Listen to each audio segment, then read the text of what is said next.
Hi everyone, welcome. So in this video I'll be discussing about one particular lesson, geography of class 8 ICSE syllabus, and the textbook is this one, and the content includes this many lessons. And the lesson that I'm going to discuss today is third lesson of the textbook, that is migration.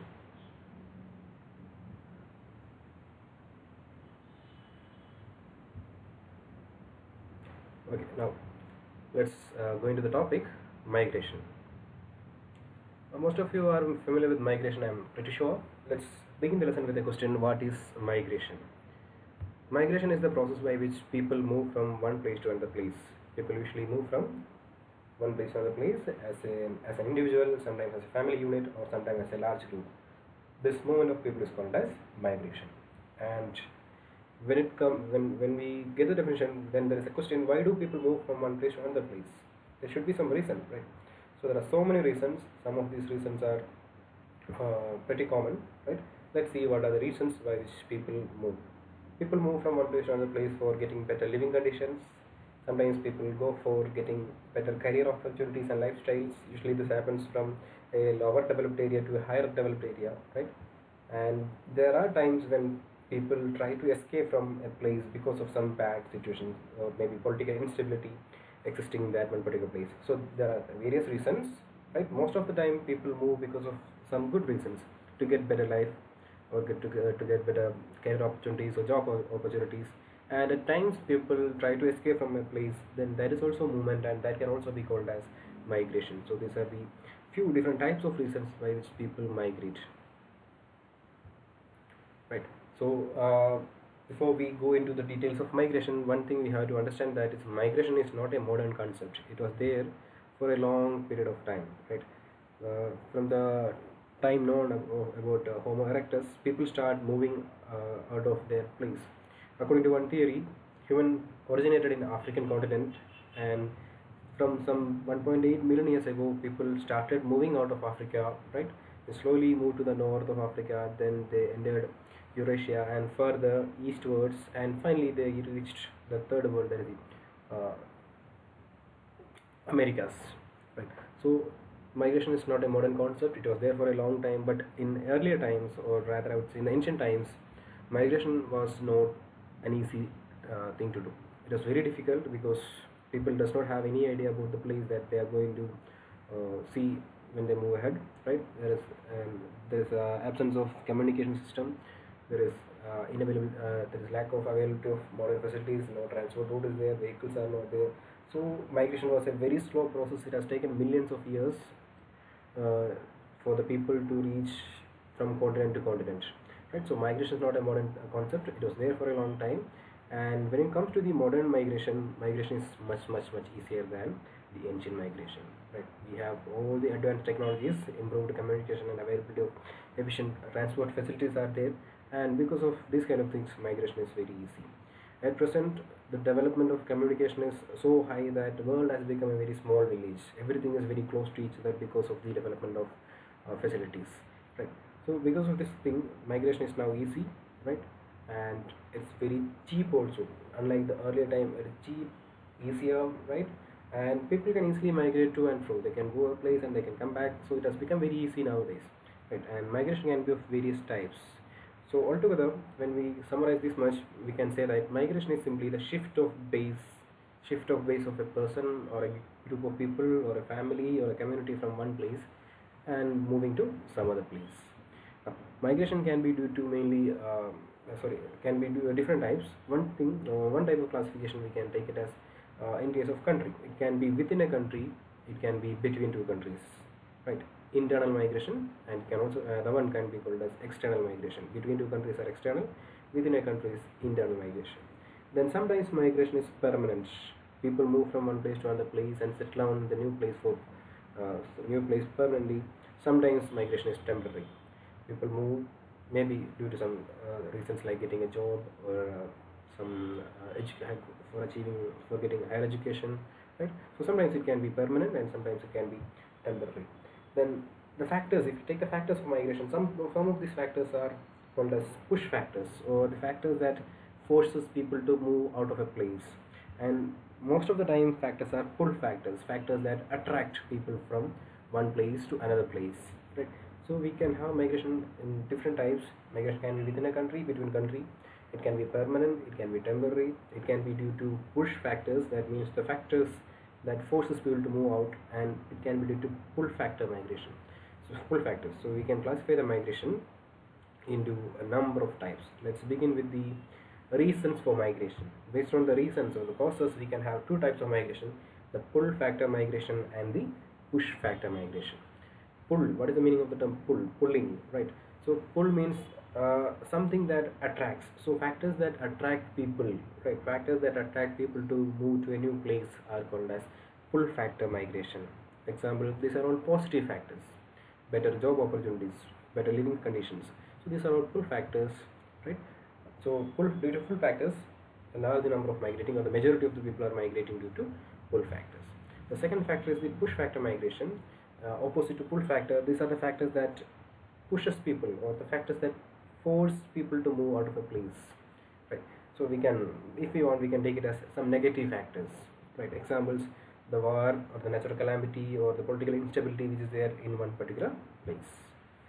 Now there are so many reasons for push factor as well as pull factor migration, right? We have a list of pull factors and push factors, right?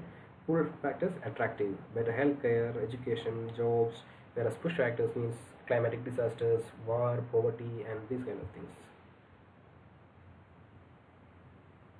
Now let's go to the classification of migration. There are so many types of classification. Let's begin with internal migration and external migration.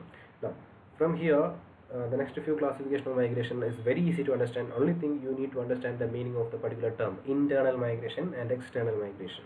As the name says, movement of people within a region, within a country. Internal movement of people is called as internal migration. That is, people moving from one state to another state within one particular country, then that can be called as internal migration. We have one example: people move from one state to another state. Let it be from any state to any state, doesn't matter. But if the migration is happening within a country, we can call it as internal migration. And external is the opposite: moving out of a country. Movement of people from one country to another country, can be from any country to any country. So when a person moves from one country to another country, that type of migration is called as external migration. Now the next type of classification is the intercontinental and intracontinental migration. Again, you just understand the term meaning: intercontinental, between two continents; intracontinent, within a continent. So intercontinental migration means movement of people across continents, movement of people from one continent to another continent. Imagine someone is going from India to Brazil. Both these places are located in two separate continents. Then that type of migration is called as intercontinental migration. On the other hand, intracontinental migration means migration happening within a continent. That means between two countries. A person moving from India to Thailand, or India to China, or India to Japan. All these places are located within one continent. Therefore, that type of migration can be called as intracontinental migration.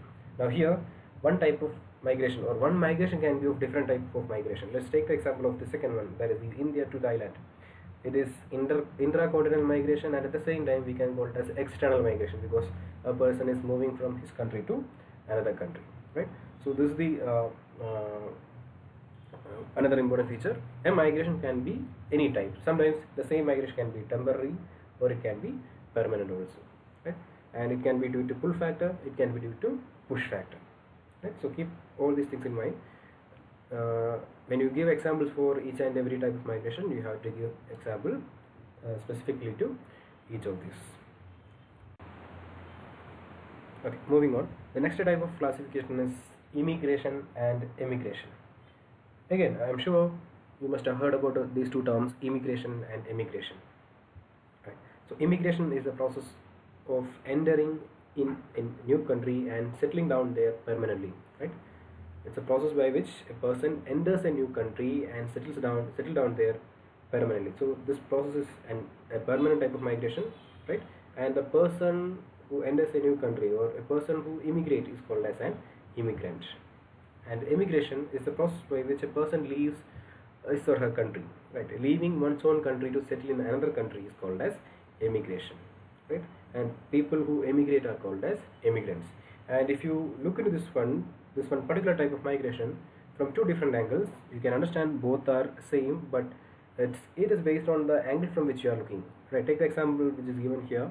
We have population 1 and population 2. and this one particular goose is shifting from population 1 to population 2. Imagine this goose is shifting permanently, right? So uh, from the perspective of population 1, this person or this particular goose is leaving the country, so it is emigration, right?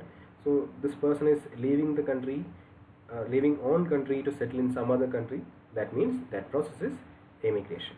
And when it comes to the population 2, that means a new person is coming to that country, and that person is going to settle here permanently, so entering a new country, so that process is immigration, right? So same process can be immigration as well as emigration based on the angle from which you are looking, or based on the country from which you are defining it. So when you define this term, you have to give importance to these two terms: entering a country, that is immigration, and exiting or leaving a country, that is emigration. And the people who immigrate are called as immigrants, and people who emigrate are called as emigrants. Or if you want another example, there is a person traveling from USA to Italy. So for USA, that person is an immigrant, he is leaving his country and moving out. And for Italians, that person is an immigrant, he is coming to their country from somewhere else. So emigrate is leaving, immigrate is coming in, right? So that's about this classification. Now the next type of migration is seasonal migration. Again, from the name itself you will get the meaning. Seasonal migration, migration happening during some particular season, right? These are temporary migration. People move from one place to another place during one season and return back to their own places in some other season or the next season. So this kind of migration is called as seasonal migration. We have examples in India itself. There are laborers from Bihar, West Bengal, UP, Jharkhand and all, moving to the agriculturally developed states like Haryana, Punjab during the harvesting season, right? Every year they go to these northwestern states for agriculture, doing work in the agriculture field.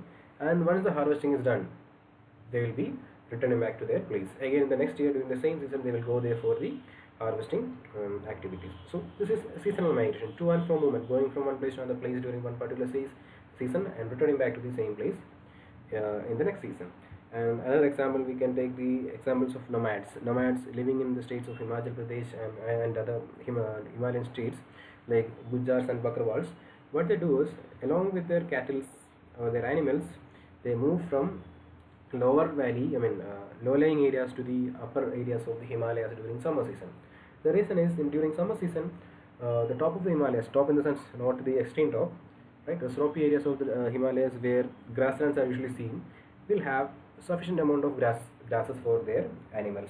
So during summer time, that means sun is in the northern hemisphere, there is sufficient sunlight receiving on the top of Himalayas, and grasslands develops on the top of Himalayas. So during summer time, they leave the valley and go to the top of the valleys where grasses are available for their animals.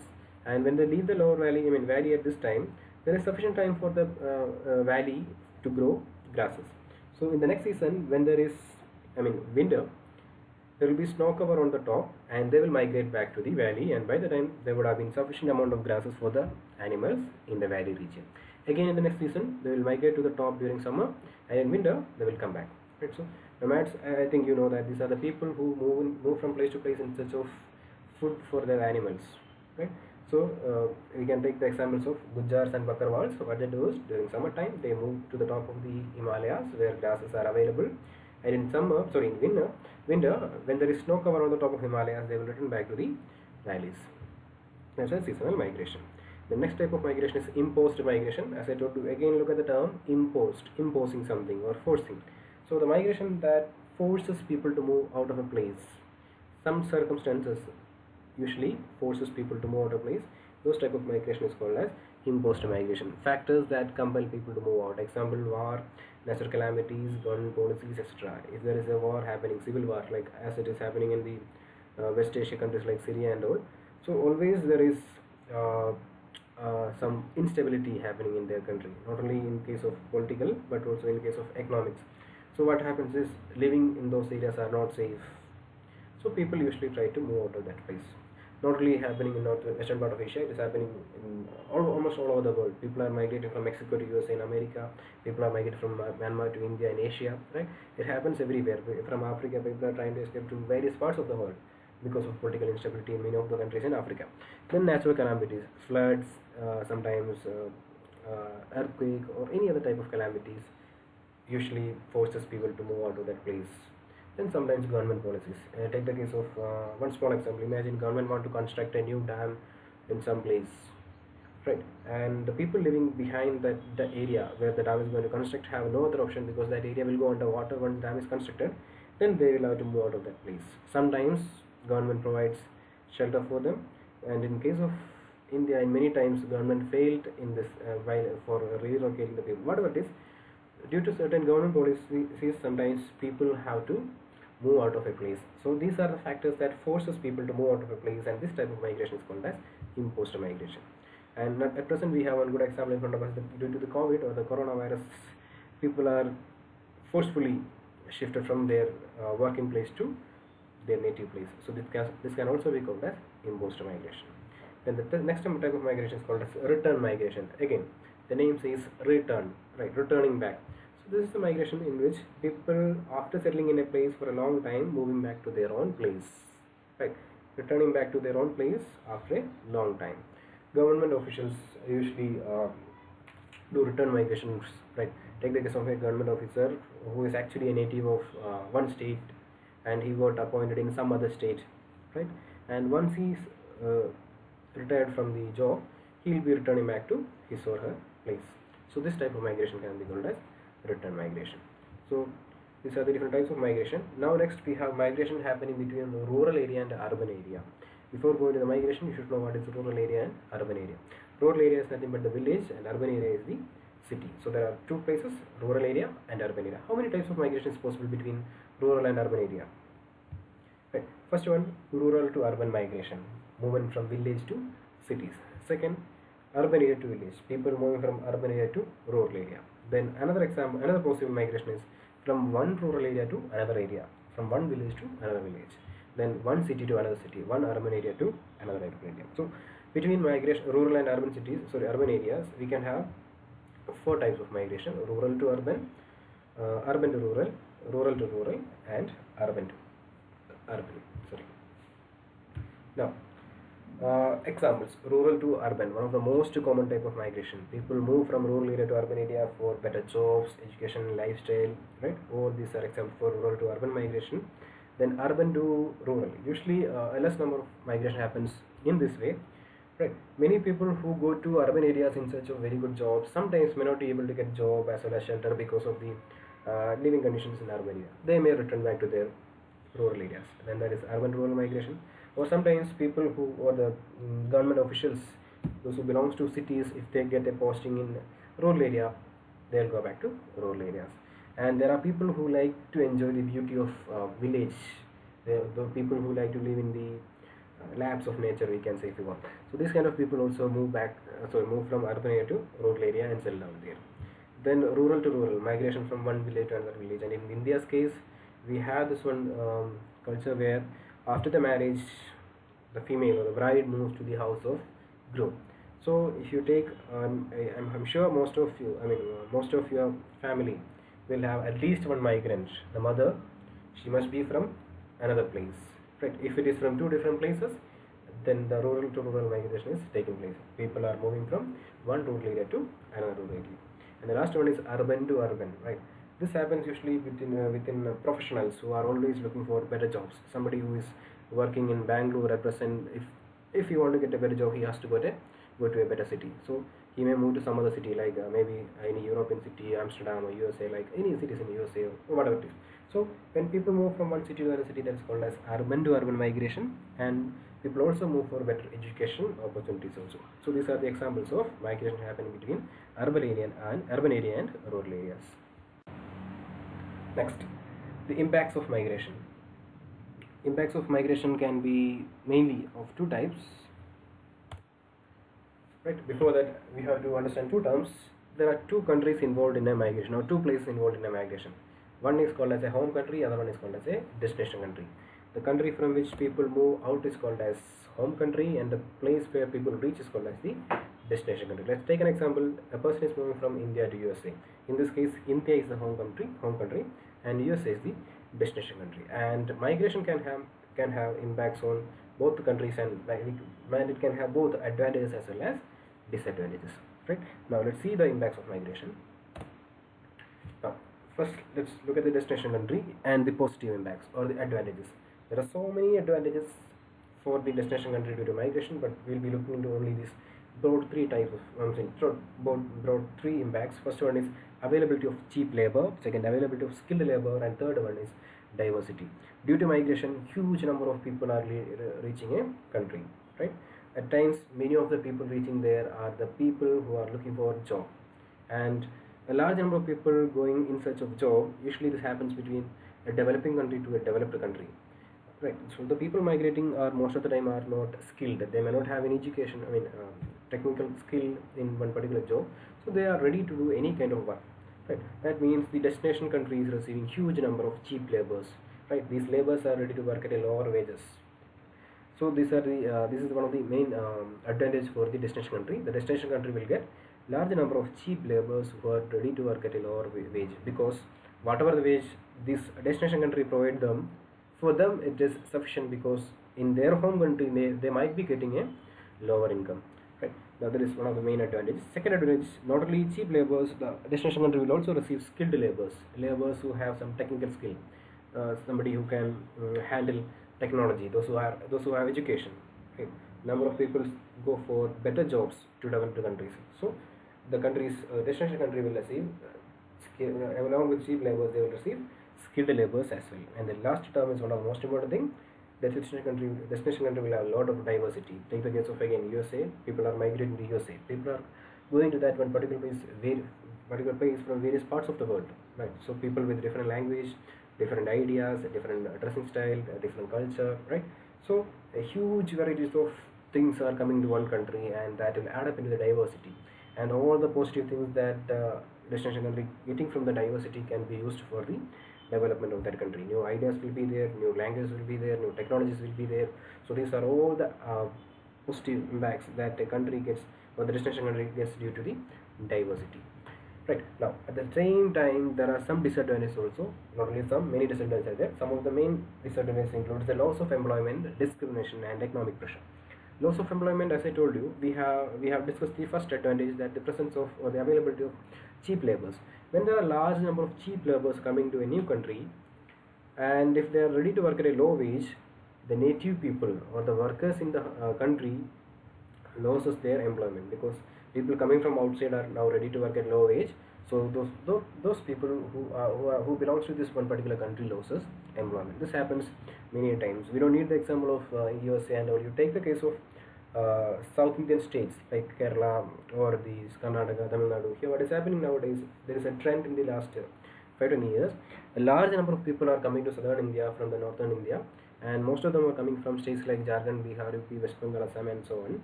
And most of the 90% of the people coming to this part of the country from north are cheap laborers. They are not educated, they don't have any skill, they are ready to work in any sector, and not only that, they are ready to work at a very low wage, right? Because this low income for them is actually much higher than from what they used to get in their states, right? So because of the presence of these cheap laborers, now the people of states like Kerala, Tamil Nadu, Karnataka are losing their jobs, because they are not ready to work at a low wage. So that is one of the main problem. It happens between countries also. Take the case of countries like USA or European countries. Huge number of people are going from developing countries like Asia, India, China, Philippines, and all this. So these people who are going to the developed countries are ready to work at a low wage. So the people of those developed countries are losing the job because of cheap laborers coming from other countries. And another thing is the worst thing happening everywhere in the world because of migration, that is discrimination. People always don't like each other, right? So discrimination happens in the name of color of the skin, language, food style, dressing style, right? Discrimination happens in various sectors because of migration coming from different places, and many a times it leads to fights, sometimes some political problems also. That is one of the worst thing happening because of migration. And the third and most important thing is the economic pressure. The destination country will slowly start have economic pressure. More number of people are coming to a place, now there are more mouths to feed, right? And the availability of land is not increasing, only the number of people coming in are increasing. So there is a situation coming that the country has to share their resources with more number of people now. That means per head consumption of the resources receives, right? uh, so it creates a pressure on the economy of the country. So these are few negative impacts or the disadvantages of migration on destination country. Similarly, we have advantages and disadvantages for the home country, the country from which people are moving out. Let's see the advantages first. Advantages includes these. The first one, flow of foreign exchange. Foreign exchange is nothing but the money or the currency coming from a foreign country. When a person goes to another country for work, he'll be sending money back to his home country. So through this way, the country receives foreign exchange, and it is helpful because usually people go from a lower developed country to higher developed country where there is a sharp difference in the currency value. Take again the case of India and USA. You might be knowing that the currency value of USA and India is different. One US dollar is somewhere around 70 Indian rupees at present. That means the monetary value is higher in USA. A person, a migrant from USA, actually who gone from India, if that person is sending $1 from USA to India, when it is exchanged, the family here in India will get 70 rupees instead of $1 because the money value is high. Imagine if that person is sending $10 here, when it is exchanged, the family will get $70. Sorry, 70 Indian rupees. That means through this process, the home country will receive foreign exchange. Right? People usually don't go to the countries where monetary value is less because take the case of any country where the value of the currency is lower than India. From that country, if a person sends 1 rupees, the family will not get even 1 rupee. Family will be getting only less than 1 rupee.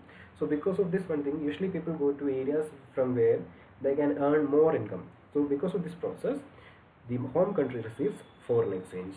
And India have a large number of migrants working in other countries like the Gulf countries, the Saudi Arabia, UAE, then the European countries, African countries, developed countries in the east of Asia, and from all these places they are sending money back to their family. Right? A part of this is going to the government in the form of tax also. Right?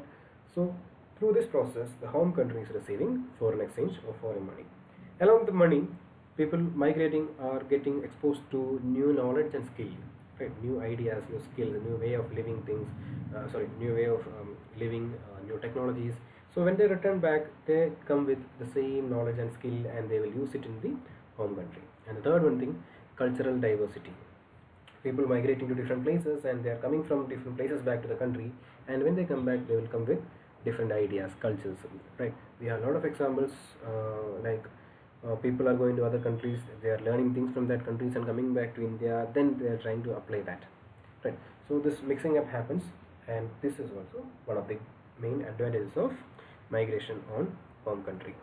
Well, now let's look at the disadvantages of migration on home country.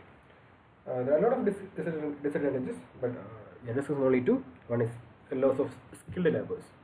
The home country losses skilled laborers. Skilled laborers, when they look for better jobs, they will find that developed countries are offering better salary for the job. So if they work in a country, in their home country for certain hours, and if they work for the corresponding hours in the developed country, they will be getting more income or salary in the developed countries. So usually skilled people, educated people will look for better jobs, and they move to the better country.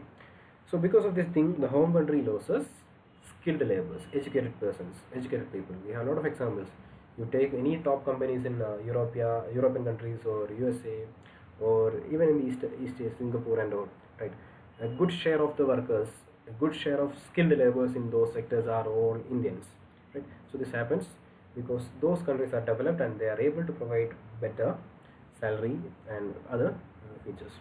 Right, that is one of the main disadvantages of migration on home country. Other one is loss of psychological support. Most of the cases, people migrating are the male or the if you consider a small family, most of the time the people migrating are the husband or the main person in the family. Right. So what happens in this situation is when the husband is not there, then husband is in some other country, then the whole responsibility of the family comes on a female, usually the wife. Right. So instead of doing or taking care of the family together, now that person has to take care of the family individually. Right. So at times taking decisions, right, becomes little difficult, and they lose the psychological support there. It happens not only within a family, it happens in a whole society as well. So this is one of the another disadvantage of migration on home countries. So there are four disadvantages, right?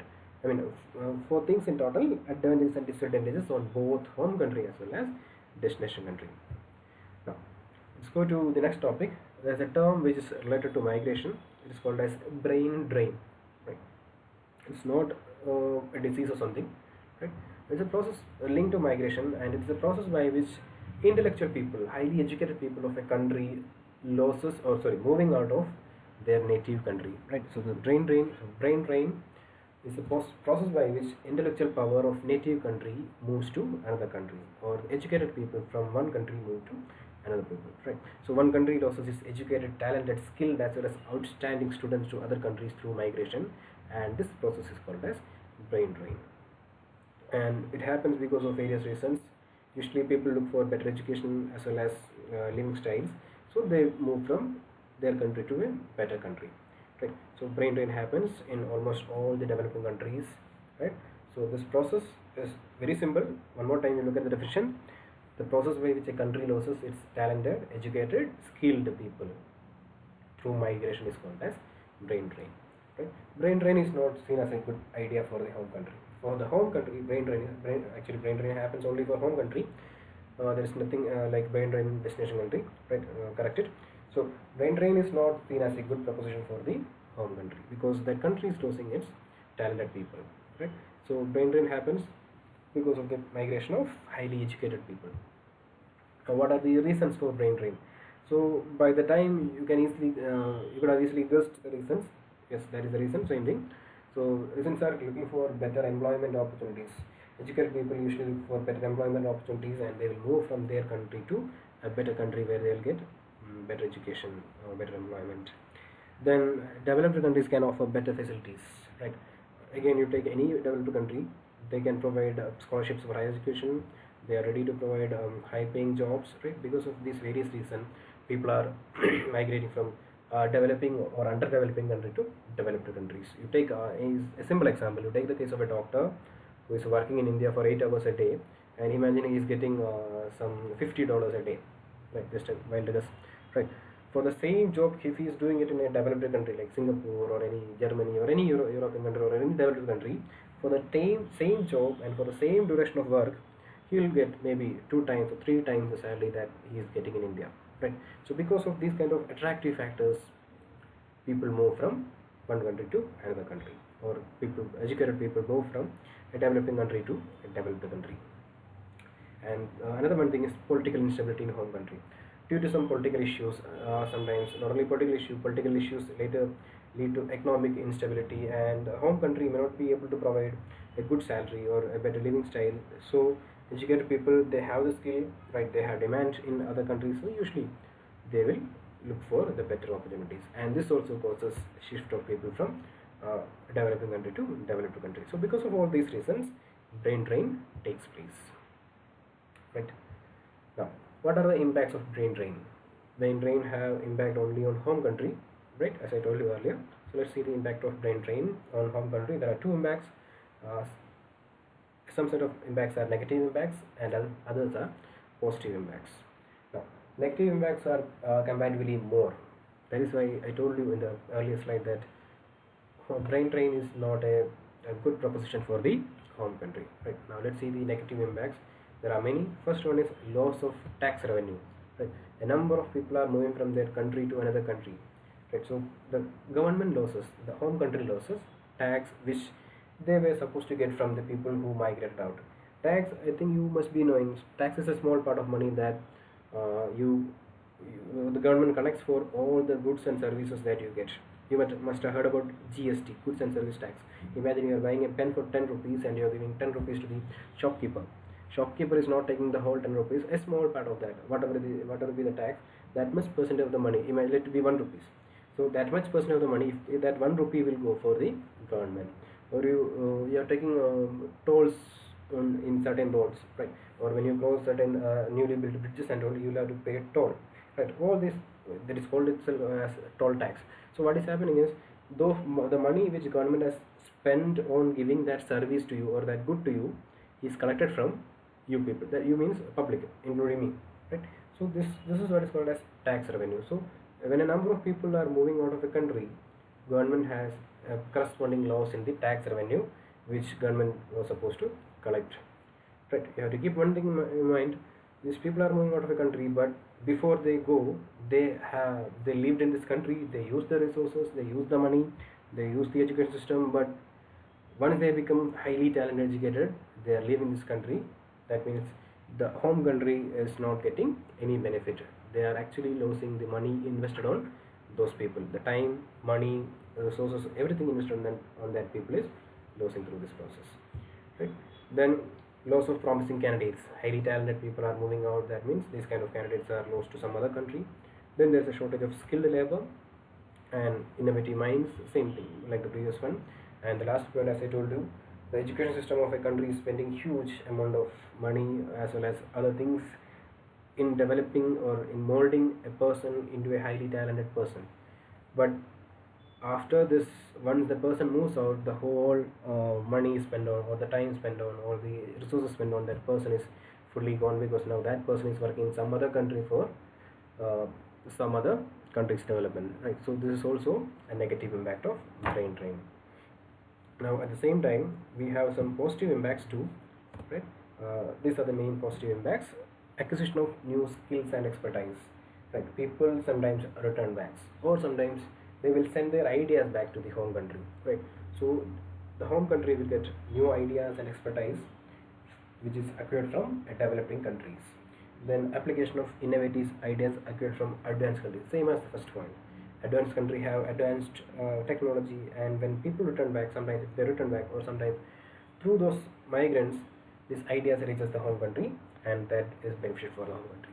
And remittance, most of the time only one or two people person belonging a family migrates, not the entire family, right?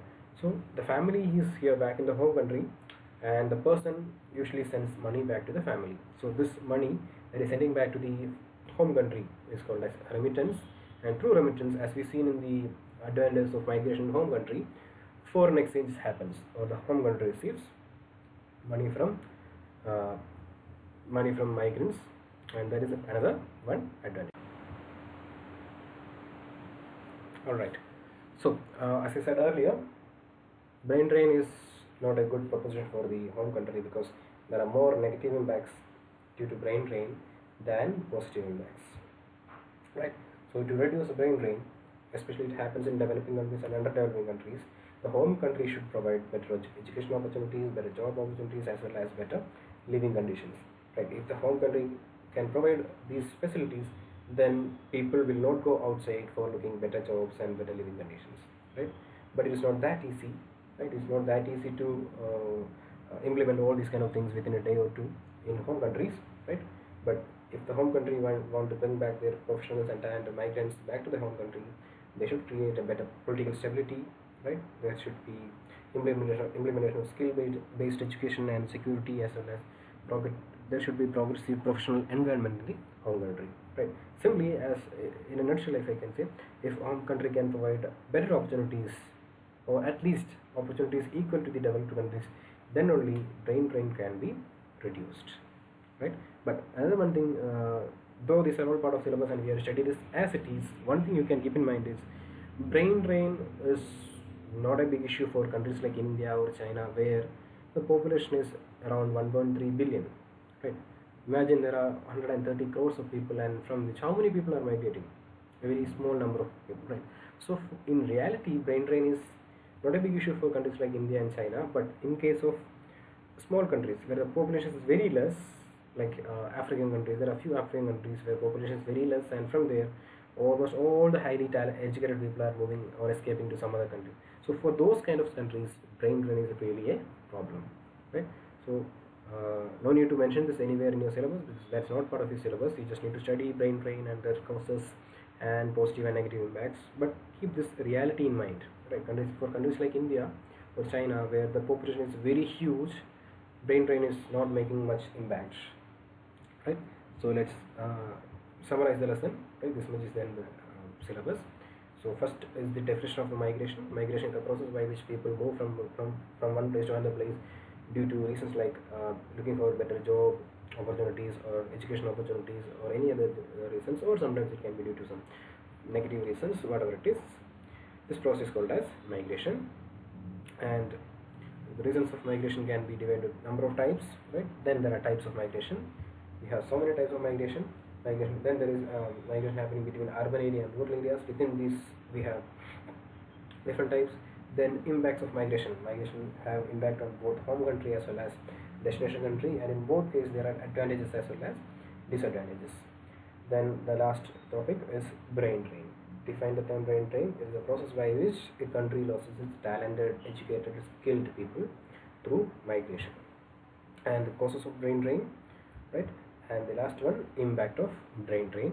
Actually, the impact of brain drain on home country. So this is about the lesson. Thank you so much.